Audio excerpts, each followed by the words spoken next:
তো ইসলামী আন্দোলনের কখনো পরাজয়, কখনো বিজয়, উত্থান পতন, তিলকাল আইয়াম নুদাবিলুহা বাইনান নাস, ইতিহাসের মহাকালের ঘূর্ণয়মান চক্রের আবর্তনে এটা হবেই।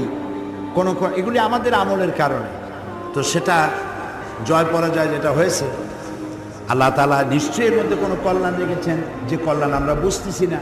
আল্লাহ তাআলা এর ভালো ব্যবস্থা নিশ্চয়ই আমাদের সামনে রেখেছেন বলে আমরা বিশ্বাস করি। নবী করিম সাল্লাল্লাহু আলাইহি ওয়াসাল্লাম বদরের বিজয় উপভোগ করেছেন, আবার ওহদের পরাজয়ও, এটাও তিনি এর বেদনাও অনুভব করেছেন।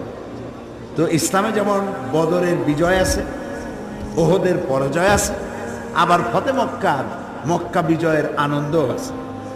আল্লাহ তাআলা নিশ্চয়ই এর মধ্যে কোনো কল্যাণ রেখেছেন, যে কল্যাণ আমরা বুঝতেছি না। আল্লাহ তাআলা এর ভালো ব্যবস্থা নিশ্চয়ই আমাদের সামনে রেখেছেন বলে আমরা বিশ্বাস করি।